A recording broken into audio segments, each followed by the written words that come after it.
Mereka itu adalah kaum yang apabila sendirian, mereka melakukan apa yang diharamkan oleh Allah. Oh. Jadi kalau rame-rame ibadah, rame-rame ngaji, rame-rame puasa, Begitu rame-rame sedekah, sendirian, begitu sendirian. main slot.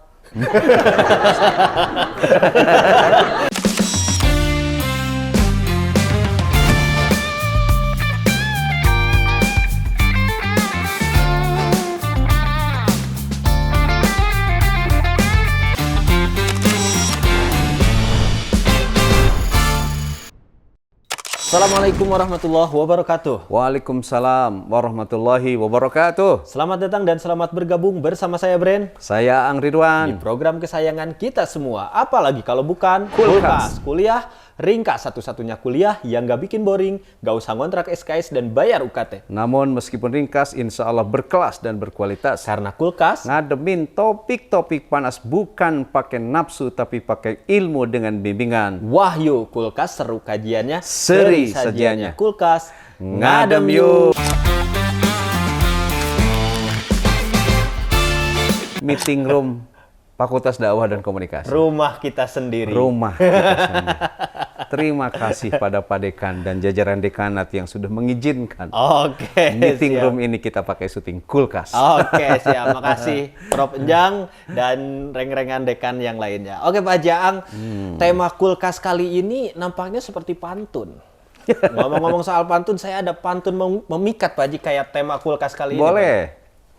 Jangan samakan lada dan pala. Cakep.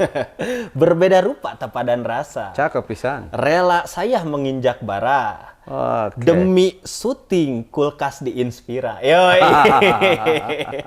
Nah, ini sesuai dengan tema kita nih. Agak-agak mirip pantun, Pak Jang. Jangan kau garami laut. Nah, ini ada terusannya nggak Pak Haji sebagai pantun? Nggak ada. Oh, nggak ada ya.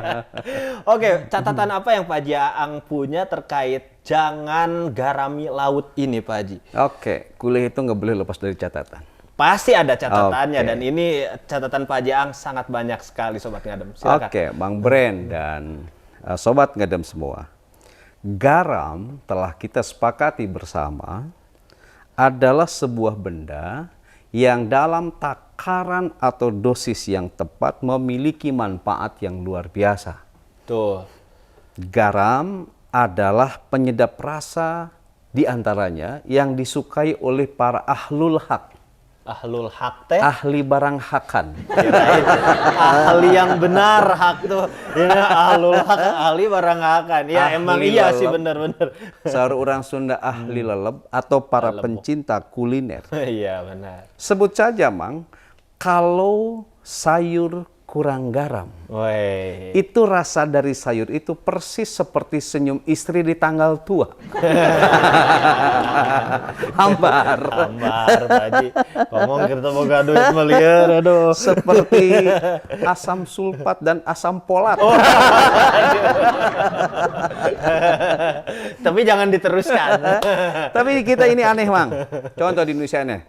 Ada kopi kapal api. Betul. Dibuka bungkusnya, kapalnya tidak ada. Kapalnya tidak ada emang. Kopi luwak, dibuka bungkusnya, luwaknya tidak ada. Ya, gak bikin kembung Kopi katanya. susu, Mang, dibuka kopinya, susunya tidak ada.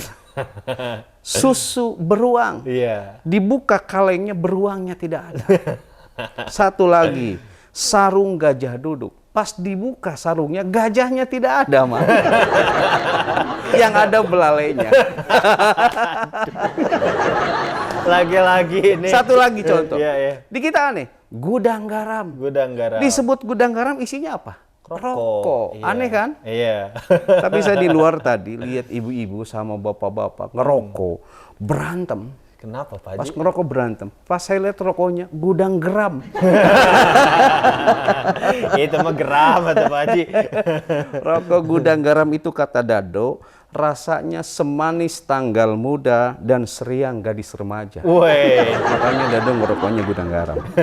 Kembali, Mang, ke garam. Iya, Ya. gimana Pak Haji? Kalau kurang garam, segalanya itu akan terasa hambar. Yap. Gitu. Bahkan di masyarakat Sunda kita mengenal kearifan, ada istilah kata siteuyahan. Nah, Nah, siteuyahan ini dinisbahkan atau konotasinya pada mereka mereka yang hambar. Baik hambar di attitude-nya maupun hambar karena persoalan lain. Oke, kembali. Garam itu manfaatnya luar biasa. Iya. Tetapi menjadi sia-sia ketika garam itu kita taburkan ke lautan. Iya. Jadi jangan kau taburi lautan dengan garam itu, artinya janganlah kau berbuat sesuatu yang sia-sia. Atau ada sebuah perbuatan yang membuat kebaikan kita menjadi sia-sia. Iya. Ada sebuah perilaku di mana tabungan karya dan kebaikan kita akan menjadi sia-sia. Persis seperti kita menggarami lautan. Oh gitu. Iya. Jadi itu. intinya jangan berbuat yang sia-sia, Yang Pak. sia-sia. Oke. Nah, Pak Jaang nih, narasi agama memandang jangan kau garami lautan ini seperti apa, atau ada gak nih di catatan Pak Jaang? Oke, kita bisa lihat di Quran surah Kahfi ayat 103 dan 104. Kahfi, siap. Kata Allah gini, Kul hal nunabbiukum bil akhsarina a'mala.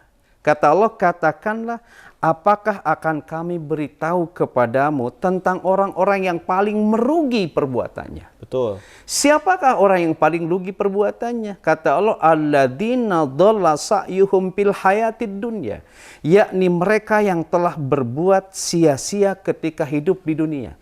Jadi orang rugi itu orang yang perbuatan di dunianya itu adalah sia-sia. Wa hum yahsabuna annahum yuhsinuna sunna. Sedangkan mereka menyangka bahwa mereka telah benar-benar berbuat kebaikan. Jadi orang yang rugi itu adalah orang yang berbuat sia-sia ketika hidup di dunia. Kenapa disebut sia-sia? Padahal mereka sudah merasa berbuat baik. Oh, iya. Gini, dalam spirit ayat tadi banyak orang yang mengklaim sudah berbuat baik. Bahkan mendeklar sudah berbuat baik. Jalan tol ini karya saya. Waduh. Tol langit ini karya saya. Ya, wush, itu karya saya. Sudah mengklaim dia punya kebaikan. Tetapi di hadapan Allah itu tidak ada artinya. Yuhsinuna sun'a, begitu kata Allah. Perbuatan mereka itu sia-sia. Bahkan dalam Quran surah Al-Furqan ayat 23 Allah berfirman, wa qadimna ila ma'amilu min amalin. Kata Allah, dan kami hadapi segala amal yang mereka kerjakan. Ku Allah dihadapi amal yang sudah dikerjakan oleh orang yang sudah merasakan mengerjakan amalnya itu dengan baik, sudah buat ini, sudah berkarya itu, ku Allah dihadapi. Faja'alnahu haba'an mansura. Lalu Allah menjadikan amalnya itu seperti debu-debu yang berterbangan. Kita mengklaim sudah punya banyak karya, tapi di hadapan Allah persis seperti debu-debu yang berterbangan, sia-sia. Iya, lebar atau Pak Haji ya gitu. Seperti debu. Makanya memang sekarang saya nggak pernah keluar rumah. Kenapa Pak Haji? Di luar banyak butiran debu. Woi, aku takut terjatuh dan tak bisa bangkit lagi. Kan ke sana. Aku tanpamu bubuk raginan apa? Aduh.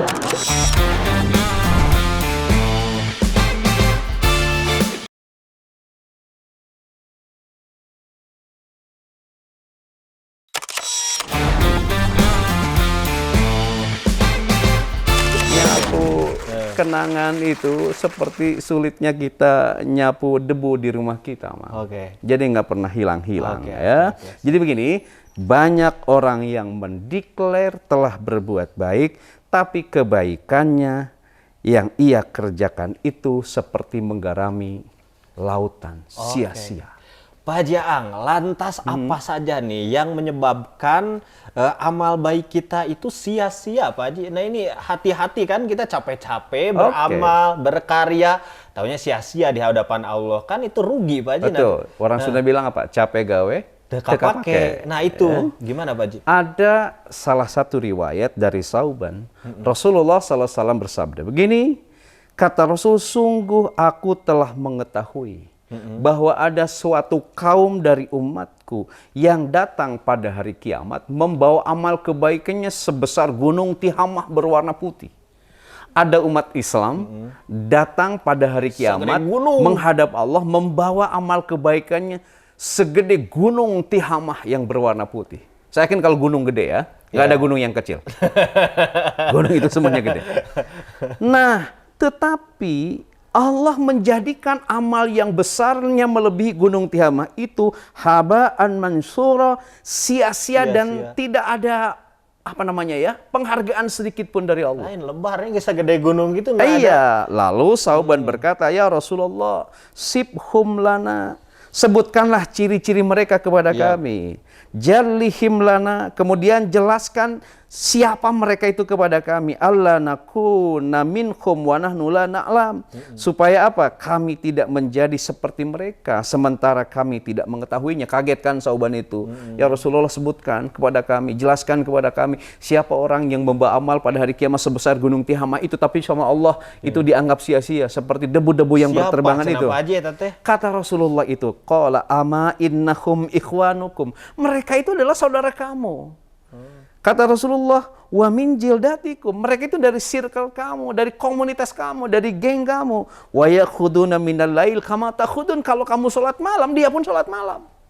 Satu circle. Satu circle. Kalau dia ibadah, kamu ibadah kata Rasul, dia orang itu juga ibadah. Kamu sholat malam, orang itu juga sholat malam. Lantas apa? Walakinnahum aqwamun idza khalau bimaharimillahi intahakuha. Mereka itu adalah kaum yang apabila sendirian, mereka melakukan apa yang diharamkan oleh Allah. Jadi kalau rame-rame ibadah, rame-rame ngaji, rame-rame puasa, rame-rame sedekah, begitu sendirian main slot.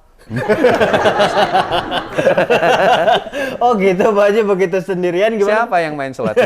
Banyak. Temennya Remon. Temennya Remon. Oh, jangan-jangan Remon. Dapat curhatan dari penonton Kulkas di Jakarta. Saudara Ajan Pak Haji di sana. Iya. Itu singgung aja tuh yang suka main slot, katanya anak FF banyak. Bener Don. Lagi sendirian berbuat maksiat. Padahal maksiat. Ingat, ketika kita sendirian, itu wallahu ma'akum aina ma kuntum. Menyertai kita Allah itu. Betul Pak Haji. Allah itu la ta'khudhuhu sinatu wala naum. Tidak ngantuk, tidak tidur, menyertai kita. Jadi ketika kita sedang sendirian, sesungguhnya tuh Allah ingin kita bermesraan dengan Allah. Hingga ketika kita sendiri, kalimat thayyibah yang kita sampaikan kepada Allah, istighfar kepada Allah. Dengan begitu Allah akan merasa senang. Ini mah ketika berdua-duaan dengan Allah, dia berbuat maksiat. Kata orang Sunda ngaran apa? Nyolok mata buncelik. Maka sebesar apapun amal kebaikan kita, itu kata Allah seperti debu-debu yang berterbangan. Kamu seperti menggarami lautan, sia-sia. Jadi kalau lagi sendirian, Mang, itu harus dekat dengan Allah. Iya. Jangan jauh dengan Allah. Soalnya kita tuh lagi berdua Pak Haji ya. Iya, sebab kalau kita lagi sendirian berbuat maksiat, amal kita ditiup oleh Allah itu. Aina makuntum tadi ya Pak Haji. Iya, Oke, benar ya. Pak Haji. Jadi seperti amal kita itu debu yang ditiup angin. Oke. Kalau ingat angin, saya ingat ini. Di kita itu kan orang pintar minum tolak angin. Kalau orang bodoh minum minyak angin. Ayo putih. Kalau orang puyeng, orang puyeng masuk angin. Tapi ngomong-ngomong, saya itu butuh kipas, Mang. Kenapa Pak Haji? Kepastian darimu. Woi, kepastian dari dia. Apa bedanya kipas sama kamu? Apa Pak Haji? Kalau kipas nganginin, kalau kamu nganginin. Klasik. Jadi Mang, bahagia itu sederhana ya. Kalau kita bicara bahagia ya, bicara istri kita yang ngangenin itu, bahagia itu sederhana, lagi banyak duit, jalan sama istri, betul. Ketemu mantan jalan sendirian. Ulah sampai riweuh itu. Saya mau nanya, gitu, Mang. Gimana, Pak? Duit apa yang berubah warna dari merah menjadi biru? Duit apa? Duit yang berubah kena warna. air, Pak Haji. Bukan ya. Duit 100.000 ditukar 50 ribuan. Sekate-kate. Sekate-kate. Klasik lagi. Oke, Pak Jaang. Nah, Mama saya tuh pernah bilang, Mama Ani sekarang lagi nonton Shout Out Mama Ani ya di Cianjur, Pak Haji. Gini, adik tuh jangan bersedekah kalau menyakiti hati penerimanya. Karena itu perbuatan yang sia-sia, Pak Haji. Nah ini betul gak Pak Haji Aang? Seperti apa penjelasannya? Saya jawab sangat betul. Di Quran Al-Baqarah 264 Allah itu berfirman, ya ayyuhalladzina amanu, wahai brand orang yang beriman, Remon orang yang beriman, la tubtilu shadaqatikum bil manni wal adha. Janganlah kamu merusak sedekahmu dengan menyebut-nyebutnya dan menyakiti perasaan penerimanya. Oke. Oh, masjid ini saya yang bangun. Waduh. Jalan tol ini saya yang bangun. Hayo diulang, disebut-sebut. Ayo diulang. Nah, apalagi kalau bersedekah itu menyakiti hati penerimanya. Nih dikasih tapi ulah sekali-kali deui. Tadi bere mikir tapi maneh. Jadi orang yang menerima tuh di satu sisi butuh duit, tapi di sisi lain sakit. Nah, hati-hati. Kenapa? Fenomena bansos, Pak Haji, nerima selfie di video, aduh. Hati-hati. Hati-hati juga ya, Pak Haji. Itu kata Allah, kalladzi yunfiqu maluhu ria'an nas. Itu seperti orang yang infak ria karena manusia. Wala yu'minu billahi wal yaumil akhir. Itu infak bukan karena Allah dan iman kepada hari akhir. Ya. Nah, maka pamasaluhu, perumpamaan mang tadi infak sedekah yang disebut-sebut dengan menyakiti hati penerimanya, perumpamaan infak yang bukan karena Allah tapi ria kepada manusia itu kamasali sopwanin alaihi turabun fa asabahu wabilun patarakahu solda. Itu perumpamaannya seperti ada batu yang licin, di atas batu licin itu kamu nyimpan tanah, tiba-tiba Allah nurunin hujan yang sangat lebat. Coba, waduh, batu tanah yang di atas batu licin itu ada atau tidak? Bersih langsung. Bersih hilang. Jadi sekali lagi saya ulang, kalau kamu bersedekah lalu menyebut-nyebut sedekah itu dan menyakiti hati penerima yang sedekah itu, atau kamu infak bukan karena Allah tapi ria karena manusia, seperti menyimpan tanah di atas batu yang licin lalu Allah nurunin hujan yang lebat, habis. Seketika turob itu langsung habis, Pak Haji ya. Oke. Maka mang, bila kamu tidak bisa bersedekah dengan hartamu, tahanlah ucapanmu, jangan sampai menyakiti hati orang lain, sebab itulah sedekah terbaikmu. Kemudian ada cerita ini, ada pengemis ke anak saya, Bu, nak sedekah nak. Pak, saya hanya punya 10.000, nanti kembaliannya 5.000. Oke nak, dikasih ke anak SMA. Tapi dikembaliannya 7.500. Pak, ini kembaliannya lebih. Nak, saya juga pengen sedekah.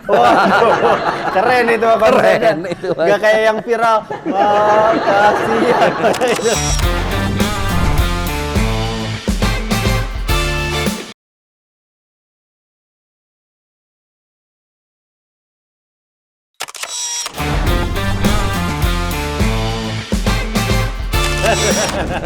Si ibu itu harus belajar terus Bapak ini.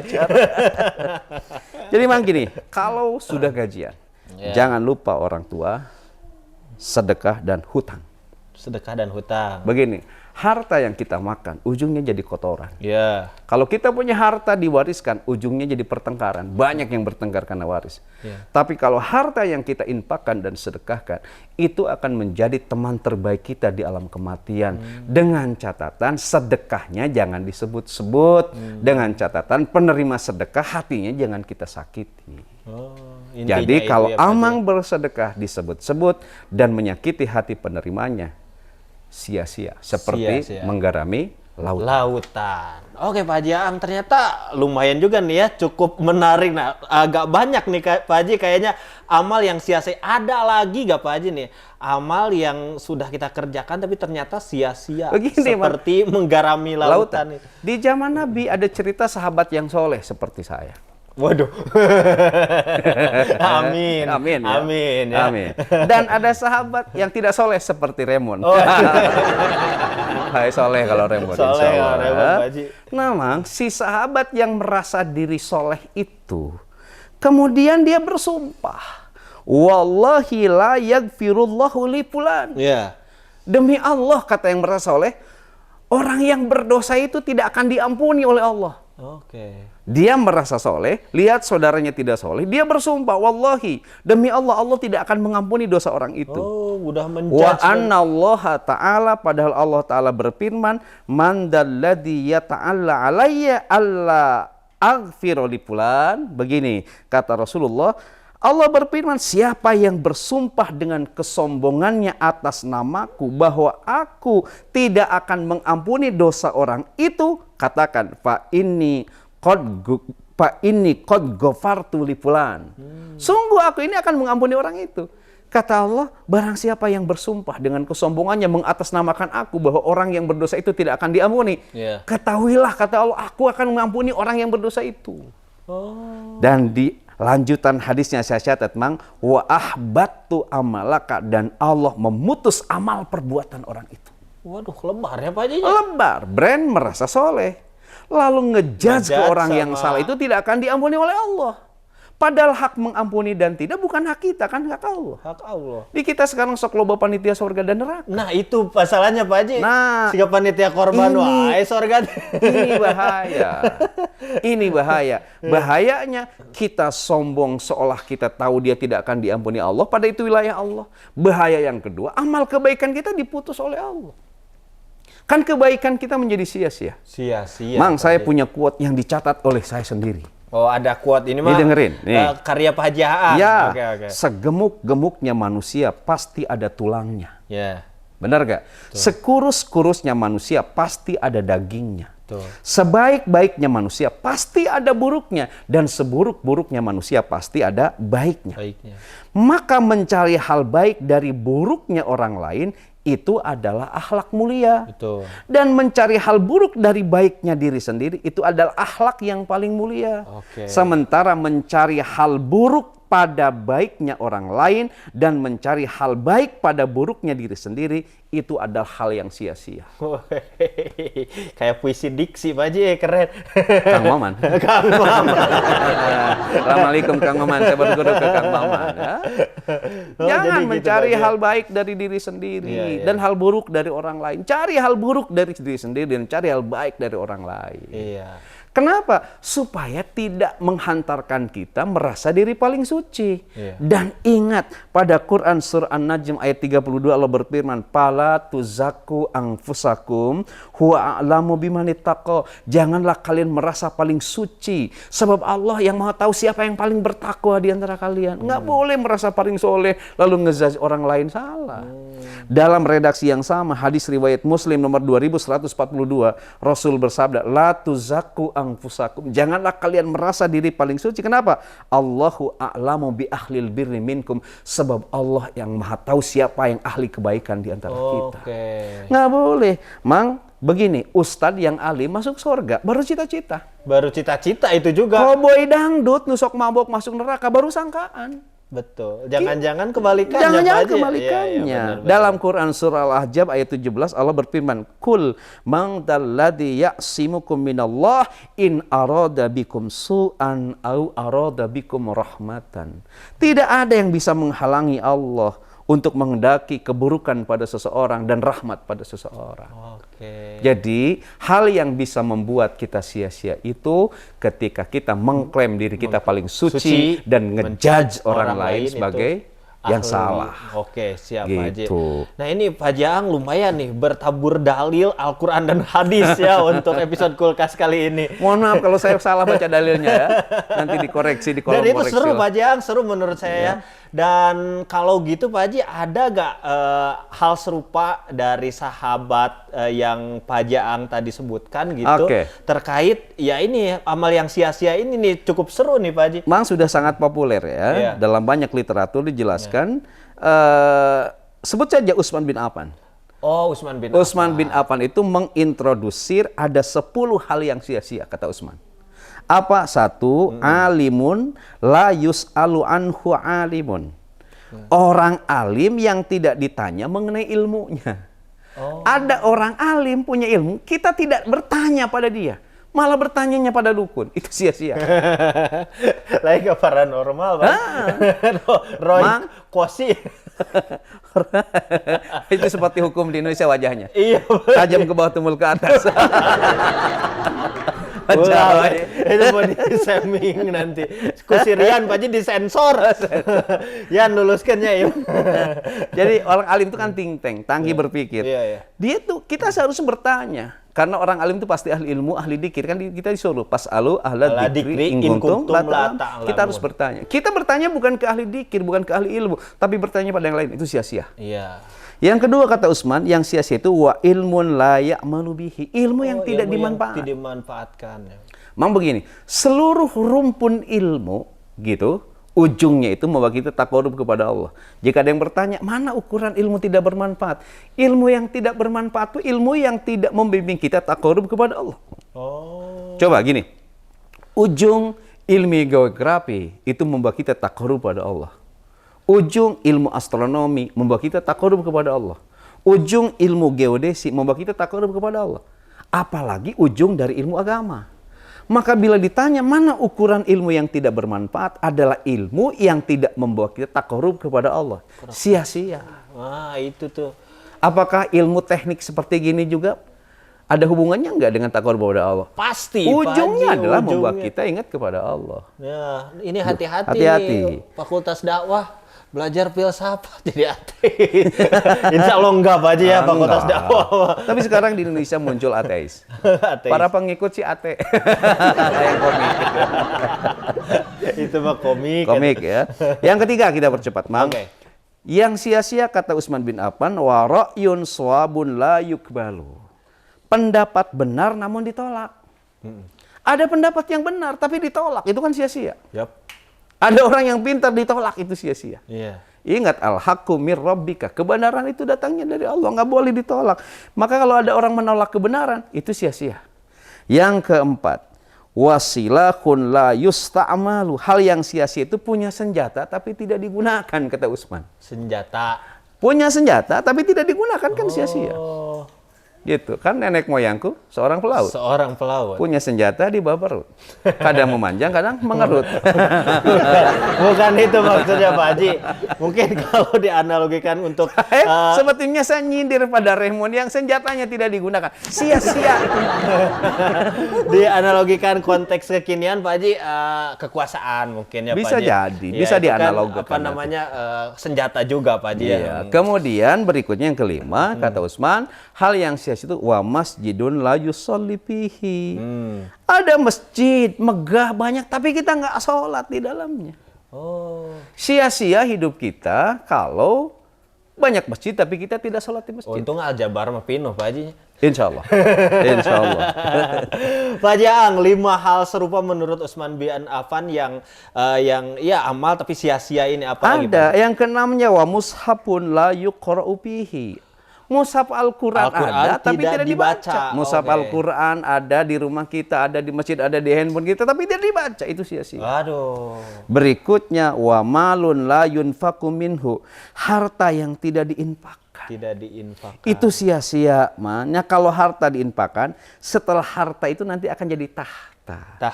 Dan gampang mendapatkan wanita. Selain sedekah juga harus bayar pajak ya. Harus bayar pajak. Kenapa? Sebab pegawai perpajakan belum semuanya punya Rubicon. Ada motor gede. Bayar pajak ya. Astagfirullahaladzim. Gajinya geus gede itu. Oke, yang berikutnya wa khailun la turkabu. Kata Utsman, yang sia-sia itu kita punya kendaraan tapi tidak ditunggangi. Sia-sia. Iya. Saya mau nanya, Mang. Mobil apa yang gasnya di belakang? Mobil yang gasnya di belakang itu adalah mobil mobil yang ngangkut gas melon. gas rakyat tuh aja. Gini mah, di mobil yang ngangkut gas melon itu ada quote, ku injak gas dan kopling. Agar kau bisa healing dan shopping. Tak peduli polisi dan polusi berkeliling. Untung itu mah bagus Pak Haji diksinya. Ini kan kutunggu janda amur.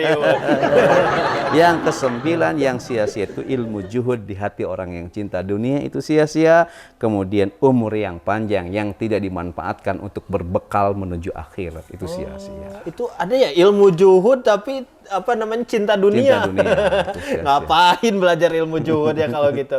Oke, itu Pak Haji. Ya, itu. Luar Kalau biasa, sia-sia. Sobat Ngadem ya. Semoga kita terhindar dari amal yang sia-sia ini, Pak Haji. Janganlah kita menaburi lautan dengan garam sia-sia. Oke, itu sangat sia-sia. Pak Haji Aang, ada kata-kata kulkas untuk Sobat Ngadem semua? Oh, ada. Silakan. Kita kadang tidak mau menitipkan harta kepada orang lain karena takut hilang. Betul. Tapi dengan sukarela dan tanpa sedikit pun rasa takut kehilangan, kita titipkan anak kita kepada orang lain. Oke. Alasannya demi menambah pundi-pundi rupiah. Betul. Hati-hati Mas Bro, sikapmu itu seperti menaburi lautan dengan garam. Woi. 2. Oke. Untuk apa gincu mahalmu? Bila bibirmu seperti SCTP 1 untuk semua. Sikapmu yang itu lebih bahaya daripada menaburi lautan dengan garam. Yang ketiga, Mang. Satu untuk semua. Ani-ani. Lanjut, Pak Haji. 3, Mang.